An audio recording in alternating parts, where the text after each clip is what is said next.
Good morning, everybody. We've got a lot to talk about right here in New York City, but I got to spend a moment on what's happening in Washington. I'm sure a lot of you saw the President Trump's attempt at a concession speech. It wasn't much of a concession, and it wasn't overly believable. It looked like a hostage video. But look, I don't think this is him recognizing eternal truths and the error of his ways. I think that this was him being banned on Twitter and realizing if he wanted to remain at all relevant, he had to actually act like a president of the United States and do what all presidents down through our history would have done, and done the decent thing and acknowledged he lost and had to transfer power.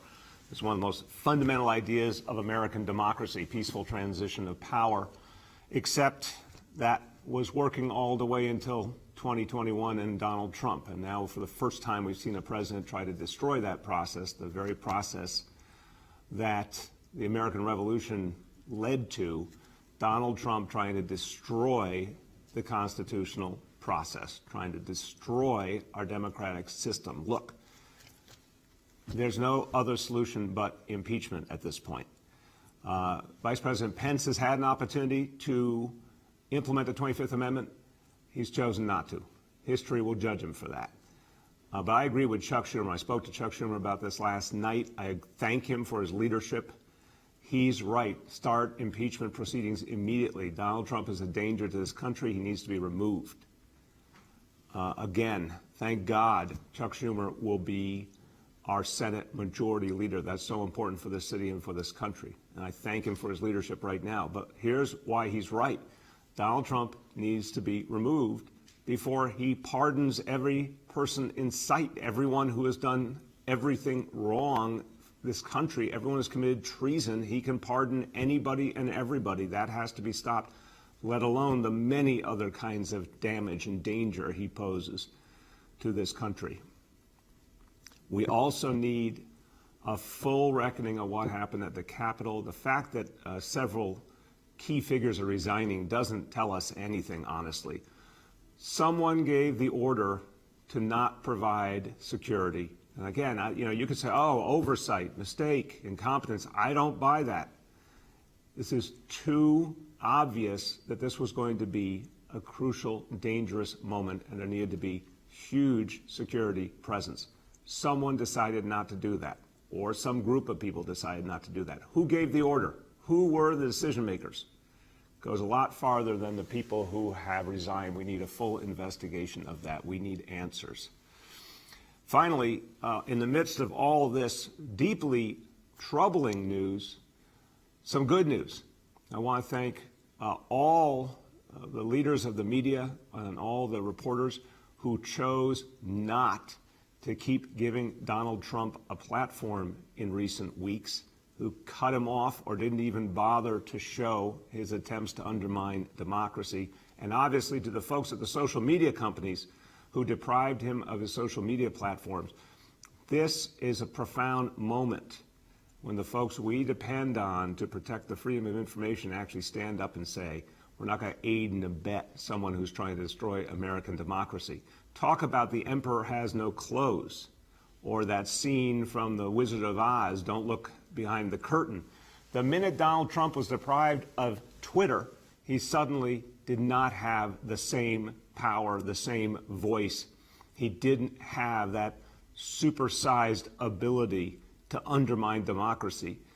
I want to thank leaders of the media, leaders of the social media companies for doing what you did. Folks at the TV networks, cable, everyone who decided enough was enough.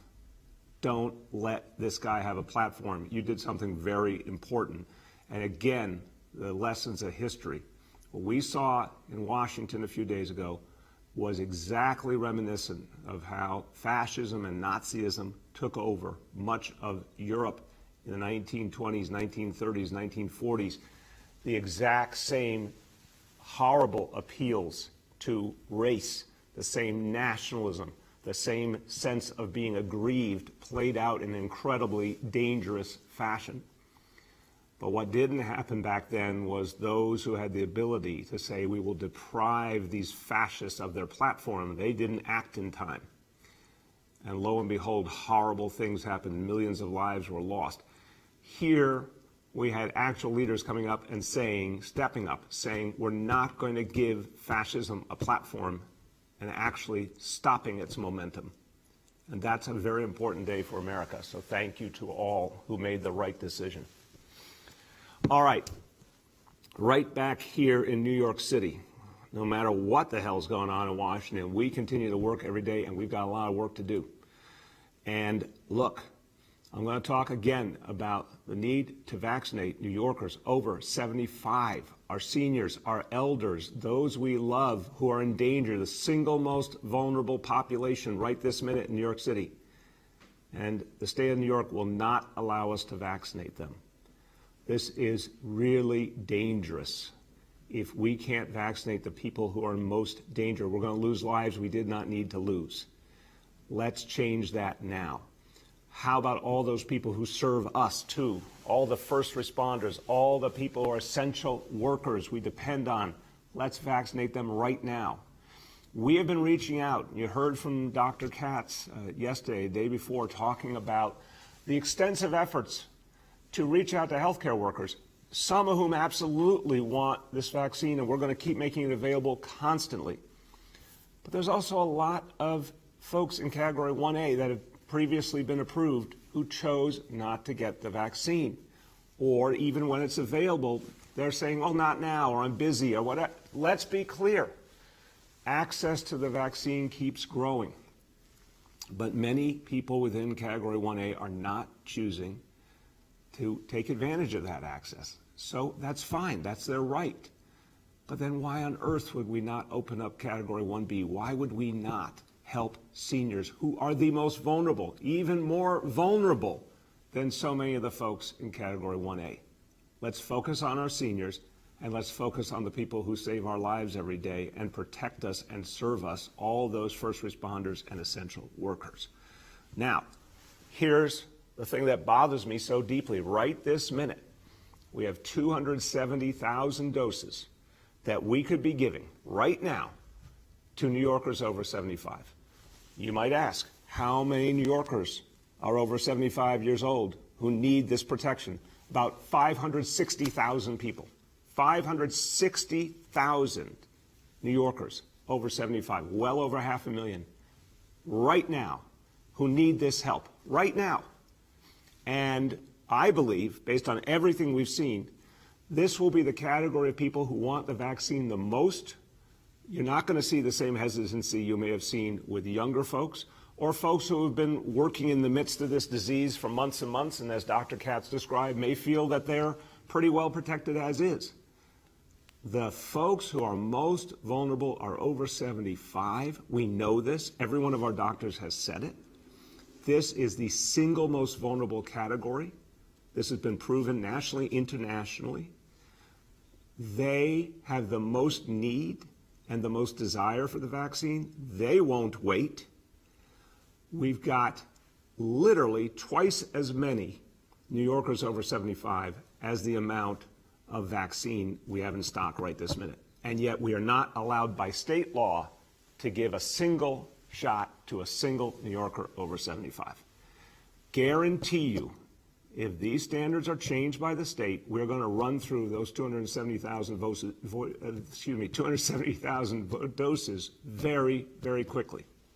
Again, if we are given approval by the state, we will run through those 270,000 doses very quickly because we'll have so many seniors who need them, so many first responders and essential workers who need them and want them, and that's the crucial point. Who actually wants to step up and get the vaccine? Freedom to vaccinate. The freedom to vaccinate. This is what it's all about. And you're seeing this all over the state of New York.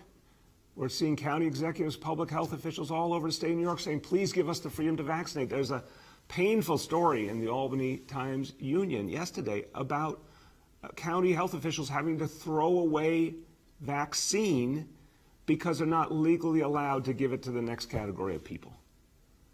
It just makes no sense. So let's fix this now. And now let's talk about the other most vulnerable category, single most vulnerable category of New Yorkers, not just over 75, folks in nursing homes. We know this. We know about the horrible tragedy we saw in the spring in our nursing homes. Everyone agrees nothing's more important than vaccinating nursing home residents. That was supposed to be a federal responsibility under the original plan. Guess what? I know this won't shock a lot of you. The federal government isn't getting the job done. Dr. Choksi talked about this days ago. It was supposed to happen through a federal initiative working with CVS, Walgreens. It hasn't happened the way it needs to. The states say they're going to step in. That's great. We need action for the most vulnerable people who are in the nursing homes. Here's the numbers according to the City Department of Health at this moment. In New York City, there's about 100,000 people overall, either living in nursing homes or working in nursing homes. All of them are supposed to be highest priority. Right now, only 16,000 or so have been vaccinated. 16,000. There's an allotment of doses specifically for that population. That's about 54,000 through that original federal program. They're not being given out. Now, granted, there may be some people who live or work in nursing homes who don't want the shot right now. Or there may be some people that you can't find a family member to authorize it for a senior who isn't making their own medical decisions. I'm sure there's some good reasons in some cases. But what we know is this is the most vulnerable population. And if a total pool of 100,000 people with 54,000 doses available, only 16,000 have been done, something's wrong. Federal government, state government need to step up and move that piece of the equation because those are the single most vulnerable people in New York City. So we can make all this happen. We actually listen to the healthcare leaders who are talking about what it's going to take to make things happen on the ground. And this is the reality also. There's a difference between the theory and what actually happens on the ground. There's a difference between what you originally think and what you find in practice. But to be fair, even the federal government, CDC, Dr. Fauci, from the beginning said that categories could overlap. You might have 1A and 1B going simultaneously. That you have to recognize that if there's not enough demand to logistically move the vaccine ideally, then move on to the next category. And the more people get it, the more people will be encouraged to get it. There is no reason to hold us back. There's no reason to stop the right to vaccinate. The freedom to vaccinate makes sense. That flexibility makes sense. And even the federal standards point in that direction. They have from day one. Okay. We're just going to go out there, even with the constraints we have, even with the fact that we're only working within category 1A, and even some of those folks within 1A were just approved in the last few days. We're still going to do everything we can to get people to these sites, starting with the efforts we talked about yesterday, how you can go online. You can sign up for 125 plus sites. That's going to be 160 sites by the end of the week. But I want to focus on the sites, the mass vaccination sites, the mega sites that will be open Sunday, Brooklyn Army Terminal and Bathgate in the Bronx. These sites, 24/7, anyone can go to those with a reservation any hour of the day. Again, the city vaccine hubs, the Department of Health hubs, also Brooklyn, Bushwick Educational Campus, Queens, Hillcrest High School, Bronx, South Bronx Educational Campus. We need a big push this weekend. We're doing pretty well this week. We're hitting our goals so far as of the end of Thursday. We want a big weekend. We want all those folks in Category 1A who have not yet been vaccinated and are willing, come on in, we can vaccinate you. Let's do this right now. But we also want to prepare for all of the folks who should be vaccinated, the seniors over 75, the essential workers, the first responders. Even though we're not allowed by state law yet, we want to be ready. So on Monday, we're going to have 5 new sites up in anticipation of approval of Phase 1B. All over the state, people are asking for the freedom to vaccinate. I got to believe at some point the state of New York is going to hear us. So we're going to be ready on Monday with sites specifically for city workers to help our frontline essential workers, to help firefighters, police officers, correction officers, to help essential workers we depend on. And these sites will be one in each borough, again, with a focus on city workers, essential workers, folks who will be authorized, we hope by then, for Category 1B. In the Bronx at Taft High School, in Brooklyn at Wingate High School, in Manhattan at Brandeis High School, Queens John Adams High School, and in Staten Island at Susan Wagner High School. So again, these sites specialized, helping us really protect the folks who have been protecting us. Again, we are moving, adding sites, speeding up delivery. We are on track for our goals. 1 million doses in the month of January, 250 sites citywide in the month of January. Want to thank everyone who's helping to build this up, and a particular thanks today to everyone at Somos, an amazing network of community-based healthcare providers. They have played a crucial role in all of our efforts, our testing efforts in communities and schools. They're going to play a big role in our vaccination efforts. They're going to be helping to staff the sites in Brooklyn, the Bronx, and Manhattan, focused on our essential workers and city workers. I want to say thanks to Dr. Ramon Talaj and Dr. Henry Chen of Somos, two great leaders. Thank you for all you've done throughout this crisis, and thanks to your whole team. It's about 2,500 primary care doctors and their teams all over neighborhoods in New York City. So thanks to everyone at Somos, and we're going to need you once again. And I want to urge everyone who works in the Somos network, you're obviously qualified under 1A. Let's get all of you vaccinated this weekend as well, while you're helping so many other people. Okay, now, I mentioned the 5 sites opening Monday in anticipation of approval of 1B. And those sites, some run by Somos. 2 sites will be staffed by the Fire Department of New York City. In Staten Island and Queens. Once again, the fire department stepping up, helping to make sure that city workers are protected, obviously starting with the incredible first responders at the fire department. I want to thank the fire department for the role they're going to play. And I want to turn now, I want you to hear about why this is so important from our fire commissioner, Dan Nigro. Thank you, Mr. Mayor. Right after 9/11, almost 20 years ago, the department started with biopod exercises to prepare us for certain emergencies. And at those exercises, we've been vaccinating our members against flu. So we've been doing vaccinations for quite a long time. And anticipating the vaccine's release, we started planning early to vaccinate our own medical providers. And we began December 23rd at 3 locations in the fire department, vaccinating our EMTs and paramedics and our CFRD firefighters. It's been very efficient. It's going extremely well.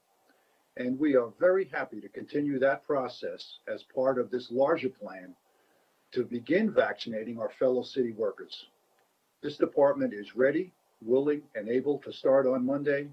And we're hopeful that more and more of our fellow New Yorkers can receive the vaccine, and it'll help us end this terrible plague. Thank you. Thank you, Commissioner. Again, thank you to you, your leadership, and all the men and women at FDNY. Everyone has done an outstanding job throughout this horrible crisis. We want to protect the men and women who serve us. So this is really going to help us. Thank you for your leadership in making this happen. Everyone, again, it's simple. Anyone in Category 1A, we want you to get vaccinated. If you're not ready, that's your choice. But if you are ready, we want to make it easy. It is fast, it is free, it is safe, it is effective. All you have to do, go to nyc.gov/vaccine locations. nyc.gov/vaccine locations. Yesterday, Dr. Choksi went over exactly how easy it is to sign up. Sites all over the city. Please, if you're hearing this now and you are in Category 1A, you are one of the people authorized to be vaccinated, go online right now, sign up. Let's get you vaccinated this weekend. Okay, today's indicators. Number 1, daily number of people admitted to New York City hospitals for suspected COVID-19. Today's report, 256 patients, too high. But again, hospitals doing well. I'm watching very carefully daily conversations with our hospital leadership. We are concerned. We're going to watch this number constantly. We're going to watch the staffing levels constantly. So far, hospitals doing very well, but we are very, very focused, especially with the concern about the new variant. Hospitalization rate, again, too high, 4.33 per 100,000. Number two, daily new cases for COVID-19, 7-day average, 3,960, way too high. And the current percentage of New York City residents testing positive, 7-day rolling average, 9.38%. Again, too high. The answer is keep doing all the smart things that protect us, that the health department has been telling us for months and months, but go get vaccinated if you're allowed now, and let's all push to get our seniors vaccinated. That's really going to be the most crucial piece of protecting our seniors, their lives. It's also going to help us protect our hospital system, because the folks who have needed the most care are those seniors over 75. Let's get them vaccinated, keep them home, keep them safe. That's going to help everyone. Okay, a few words in Spanish. Nuestros trabajadores de primera línea y adultos mayores deben recibir la vacuna lo más pronto posible. No le podemos fallar a ellos ni al resto de los neoyorquinos en este momento crítico de la lucha contra el virus. Es hora que el Estado y la ciudad trabajen juntos por ellos para que todos estemos protegidos. With that, let's turn to our colleagues in the media. Please let me know the name and outlet of each journalist. We'll now begin our Q&A. As a reminder, we're joined today by Commissioner Nigro, by Dr. Choksi, Dr. Katz, and by Senior Advisor Dr. Jay Varma. First question today goes to Rich Lamb from WCBS 880. Hi there to everybody on the call. Mr. Mayor, if the state is living in some alternate reality about these vaccinations, have you and the others you mentioned, county executives and health officials, have you thought about going public and just getting together with either a petition or a news conference or something to just go head to head about this? It's a very important question, Rich, and unfortunately, I think you framed it exactly right. There is some kind of alternate reality going on here, because the facts on the ground couldn't be clearer. And when you've got county executives, upstate, downstate, Democrat, Republican, folks who never agree on anything, agreeing all with one voice, give us the freedom to vaccinate, that's got to tell you something. Everyone's out there making their voice heard. I think we have to just keep doing more and more, and asking the public to join us and demand the freedom to vaccinate, demand that we help our seniors over 75, demand that we help our first responders and essential workers. So, Rich, I think everyone is raising their voice, and we'll all work to do that more and more going forward, because we've got to get this done. Go ahead, Rich. Another topic, Mr. Mayor. The Wall Street Journal says the best case is that Trump ought to resign. The president promises an orderly transition on January 20th. Do you believe him? And Mr. Mayor, you did describe the next 2 weeks. You said, if I have the quote right, as tense as it gets. What are your darkest thoughts? What do you think could transpire in that time? Rich, I appreciate the question. One, no, I don't believe anything Donald Trump says. In the sense of he gives a speech saying he's going to peacefully transfer power. I don't believe that. Nothing in the way he has comported himself over years and decades suggests he would do anything respectful and peaceful. This is a guy who just incited violence. But it wasn't just this week he incited violence. He has been stoking white supremacist forces for years. He has been encouraging people to believe that elections are not free and fair. I mean, come on. So I don't think anyone should for a moment think that that speech the other day is reassuring. I'm not reassured. One of my darkest, deepest fears, I was reminded by one of the commentators the other day, because I remember I was young, but I was very focused on this stuff. I remember those weeks before President Nixon resigned. And what we now know is President Nixon was drugged up and often drunk during that time, and that his senior aides had to ensure that he would not use nuclear weapons in that state. Luckily, at that time in history, there were serious senior public servants who took matters into their own hands to stop a president who was out of control from doing something dangerous. This president has serious delusional problems. But unfortunately, the people in positions of power in too many cases are enablers, not true public servants.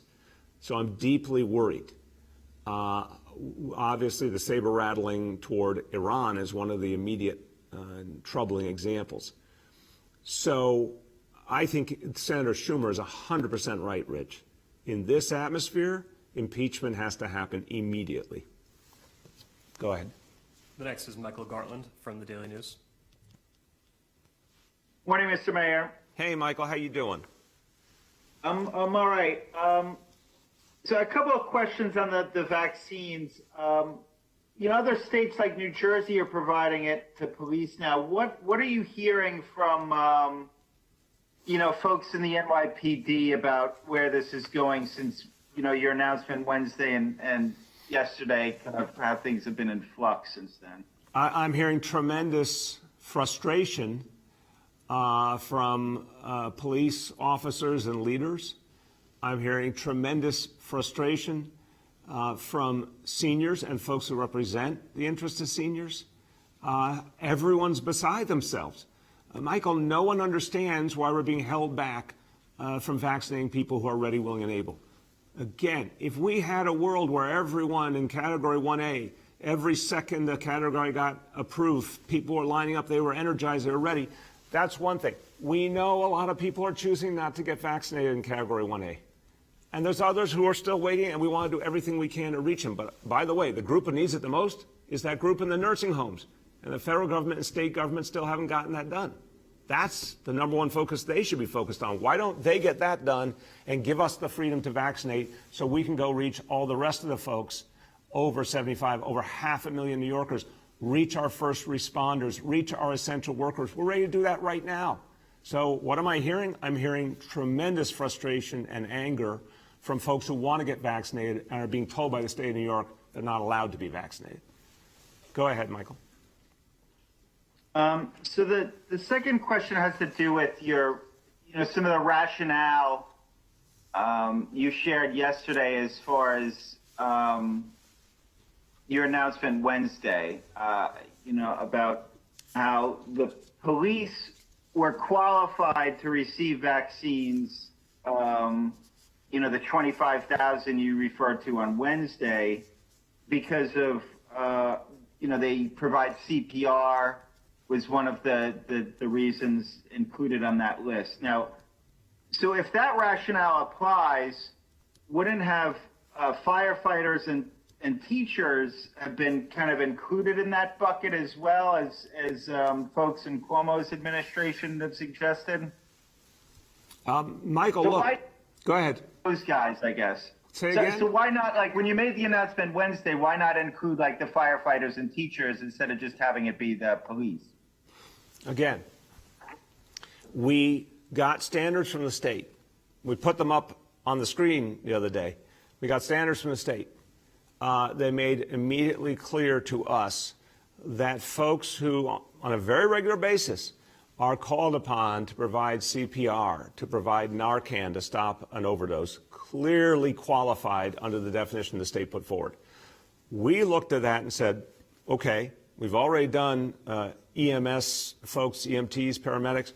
Who else qualifies? Clearly, patrol officers, the NYPD, qualify. This is something they do all the time. So we said, great, let's go do them. Then we got a directive from the state. No, you're not allowed to provide the vaccine to NYPD officers. Listen, I'm going to say it again, Michael, really clearly. The state of New York said New York City is not allowed to provide the vaccine to NYPD officers, even though they do provide CPR, they do provide Narcan. They put themselves on the line in very frontline ways to save lives. They're not allowed to be vaccinated. So that just makes no sense whatsoever. The definitions, we put them up on the screen because they're almost identical, and yet we got a specific directive telling us we couldn't do it. Go ahead, Michael. The next is Juliet from 1010 Wins. Yes, hi, good morning, Mr. Mayor and everybody on the call. So to follow up with that, you mentioned yesterday that you were going to check in with the law department. So you then just from continuing or moving along and ahead and starting to vaccinate the elderly and the police officers? Is there a fine attached to violating the law, or could you deal with a legal challenge to this? Look, Juliet, we would like to solve this amicably in the spirit of helping our seniors and helping our first responders and helping our essential workers. We're only asking for the freedom to vaccinate. I like to believe, as more and more voices all over the city, all over the state are saying in chorus, give us the freedom to vaccinate, that the state's going to get the message. So we're still going to hold out hope that they'll do the right thing here. But what's not going to work is if they keep telling us we can't vaccinate people who are ready, willing, and able. So for now, again, we're trying to get a breakthrough here. We're trying to use reason. We're trying to use facts. And certainly the people are speaking. They want us to have the freedom to vaccinate. Go ahead, Juliet. Okay. My other question would be, was wondering, do you think Commissioner should be here on the call with you, given what's happened in Washington, given that we have an inauguration approaching, given that, you know, there have been some demonstrations here in the city last night. You do have Trump properties here in New York. What's the security plan for New York, and what do you tell New Yorkers about safety? Juliet, obviously what happened in Washington was horrifying. But again, it would have been 100% avoided with a proper security plan. I was asked the other day, and I said, there's no way in hell that would have happened in New York City, because I would have provided leadership, and the NYPD would have provided leadership, and the NYPD would have had a plan, and the NYPD would have had a substantial number of officers out, and it never would have happened. Since, I mentioned this the other day when I was asked about the status of operations, we have not seen a high level of activity, Juliet. There are no specific threats that we're addressing right now. We've seen scattered demonstrations, nothing out of the ordinary. We don't see any major activity by pro-Trump supporters of the kind who went into the Capitol. So right now, we have a good situation. We're going to watch it constantly. And if we get to a point where there's something that needs more attention and we need to make public, of course we will. But we're not seeing anything like that right now. The next is Yoav from the city. Hi, Mr. Mayor. I wanted to ask you about a pilot program, a public safety pilot that happened in the 7-3 precinct in Brooklyn last month. Over a 2-block stretch with a history of crime, the police withdrew from their regular posts and violence interrupter groups moved in for about 50 hours over 1 week. I'm just curious what you know about the pilot, what the preliminary results were, and can we expect to see more such pilots around the city? Absolutely, Yoav. I think it's a great idea. I'm a firm believer, total believer in the Cure Violence movement and the crisis management system. In the last few years, we have tripled the funding for Cure Violence. It has been extraordinarily effective. And more, the NYPD has come to understand the meaning and the impact of the Cure Violence movement and the crisis management system. They do a different role than what the NYPD does. But community-based solutions are the best solutions. A lot of times, the best opportunity to foster safety comes from community members addressing community problems themselves. So I think what happened there was a great experiment. I expect we'll be doing more of that for sure. And I think this is how we make deeper inroads in terms of ensuring the safety of neighborhoods by maximizing community leadership to solve problems. Go ahead. Just on the same issue, I just want to ensure a lot of folks who spoke about this pilot credited the new commanding officer there, Terrell Anderson. And I'm just wondering, did this have the full support of the NYPD? There hasn't been much kind of public, press releases about it. We couldn't get any information from the NYPD. Does this have the full support of the PD? It has my full support, and that's all that matters. Go ahead. The next is Ruvain from Hamadia. Good morning, Mr. Mayor. I just wanted to ask you, last week you mentioned that you'd be taking another look at the neighborhoods that are considered hardest hit and are getting vaccine priority. I'm just wondering when you'll reveal the new list, and if you'll share the exact data that's going to be used in determining the new list. Yeah, when we have that, we're obviously dealing with a lot of things at once, but we're certainly going to look at all the latest data, update as needed. Clearly, let's talk, Ruvain, about folks over 75. And certainly I know Hamadia, and I know all the people who read Hamadia communities that I had the honor of serving starting the city council. We want to make sure that in places like Borough Park that I served, or Kensington, where there's lots of folks over 75, including Holocaust survivors over 75, they need the vaccine now, right now. We get the authorization from the state. We're going to have, obviously, I said, we're going to have 160 locations by the end of this week. And anyone who wants to sign up can sign up. So I want to serve them. I know if we're given that freedom, we're going to be able to reach lots of people who are ready, willing, and able to take the vaccine. Go ahead, Ruvain. Staying on the subject of the elderly, is there any plan for those who are disabled, whether they're elderly or not, and can't leave their homes, to have vaccines brought to the homes? I know that there's an issue with the freezer.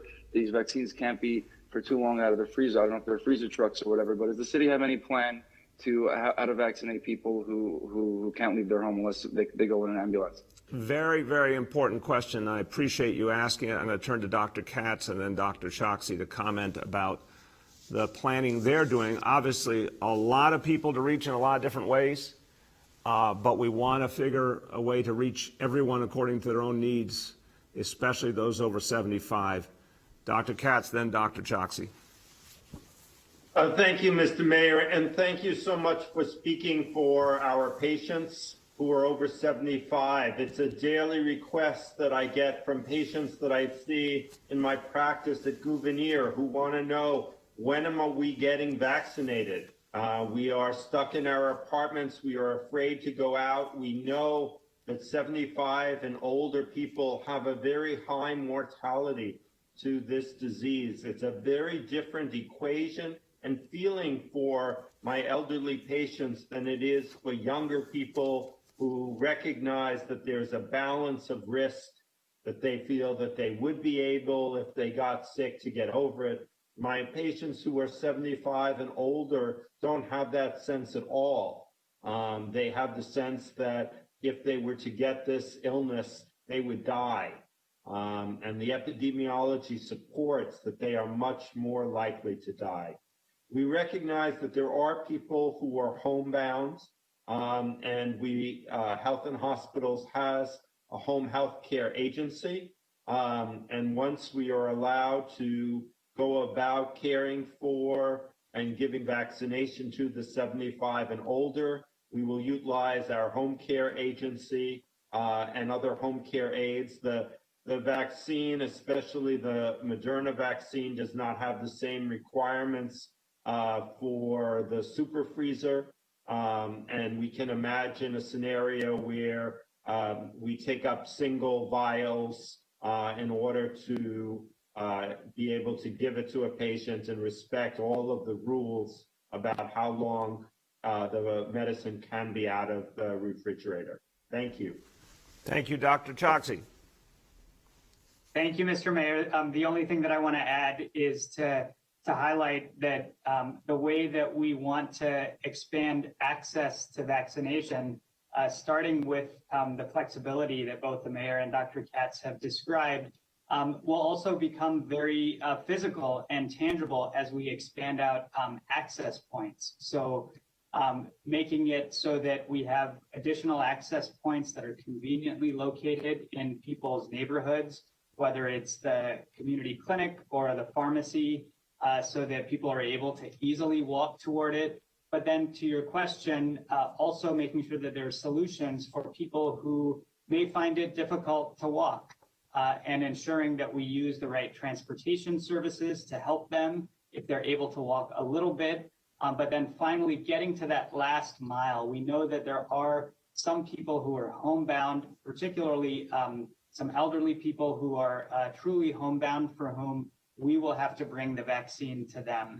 We are planning for that. There are complicated logistics because of the specifics of the vaccines and making sure that they stay stable and good during that transport process. But we have planned for that. Thank you. Go ahead. The next is Nolan from the Post. Morning, everybody.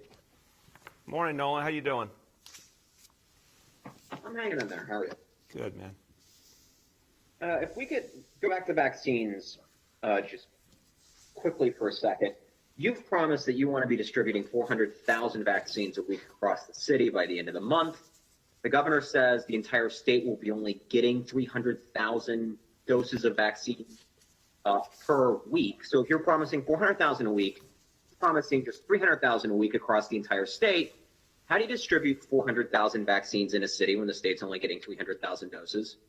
The number is just too low, and we have to fight for the supply we need, Nolan. I said this the day I said, it was still in 2020 at that time, I said we're going to do 1 million doses in January, but we need federal support, state support, and manufacturer support. Here's the bottom line. New York City has more ability to vaccinate than a lot of other places in the country. It's not a shock. It's obvious there's a massive infrastructure here. We're being held back right now by state rules, but we have a huge infrastructure. The federal government, state government, the manufacturers should all together say, okay, if there's a place that can vaccinate a lot more people, get them more supply. Other places in the country, it's going slower because they just don't have as much infrastructure. We feel for them. I want to see everyone everywhere vaccinated, for everyone's good. But if we have the ability to keep moving, keep building up, get us as much vaccine as we can use. It's in everyone's interest. I believe President-elect Joe Biden understands this. He has been calling out the fact that the Trump administration has been moving too slow. I believe when he takes over in just days, he's going to push the entire apparatus to get the vaccine to where it can actually be used. So we're standing by those numbers. If the vaccine's there, we're going to be able to make it work. Go ahead. The second piece of it is you were talking about the city's logistical prowess. You promised at various points that there would be a 24/7 vaccination spot in each borough. But days after making that promise and promising that those places would be open in just a few days, your administration's only cited spots in 2 boroughs. Why wasn't this logistical work done beforehand? And what does it say about the preparations? Okay, let's go over the logistical prowess of New York City. Our hospitals held when we were the epicenter of this crisis. We then became one of the safest places in the United States of America. We created PPE and ventilators, built them from scratch, created our own lab to process test results when we couldn't get enough from the marketplace. We created it. We created the biggest test and trace core in the country from scratch, ensuring that thousands and thousands of people didn't get infected. We opened the nation's largest school system when the vast majority of cities in this country didn't even dare to open. And our schools are the safest places in New York City. So I feel very good about the logistical prowess of New York City. We have 2 mega sites open on Sunday, the Bronx and Brooklyn. The following week, the other 3 boroughs will have at least 1 mega site. We're going to keep building that out. But right now, all of that pales in comparison to the fact that we don't have the right to vaccinate people over 75 or first responders or essential workers. Give us that right. You'll see plenty of logistical capacity played out and people getting the vaccine who need it and want it. We have time for 2 more for today. The next is Kristen Dalton from the Staten Island Advance. Hi. Good morning, Mr. Mayor. How are you? Good. How you doing? I'm good, thank you. I just had a question, about the Staten Island location, for the mass vaccination hub, mass vaccination site rather. Two of the hubs that were already announced, the appointments booked up, before we were even able to publish a story about it. So do you have any idea when you're going to be announcing a Staten Island location for the mass vaccination site? Yeah, as and I what said, is the holdup? we're going to have sites, 24/7 sites, mega sites in every borough next week. We're going to make the announcement in very brief time frame here as soon as everything is solidified. And we want people to be able to take advantage of it. But remember, Kristen, right now, only folks in that 1A category by state law are allowed to go. Now, still, there's a lot of Staten Islanders who would qualify, and hopefully a lot of them would take advantage of it. But what we really need is to combine those mega sites, and there will be one in Staten Island in a matter of days, with the authorization to vaccinate seniors over 75, first responders, essential workers. That's when we can really use those mega sites 24/7 and have a huge number of people really served quickly. That's what we aspire to do. But that announcement is coming very shortly. Go ahead.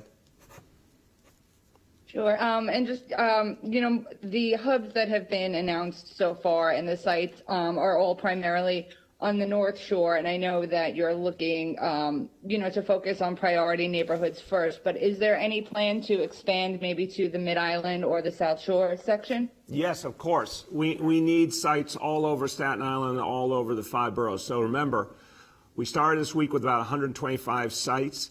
We're going up to around 160 sites by the end of the week. But in the course of January, we're going up to 250 sites. Absolutely, Mid-Island, South Shore will be included. We want to make vaccination as easy as possible for as many Staten Islanders as possible. But again, right now, we're all dressed up with nowhere to go. We have sites that can't be used the way they should be because we don't have authorization from the state to serve seniors or first responders or essential workers. So we'll keep putting up the sites all over the city, but we need the right and the freedom to vaccinate. Last question for today goes to Dave Colon from Streets Blog.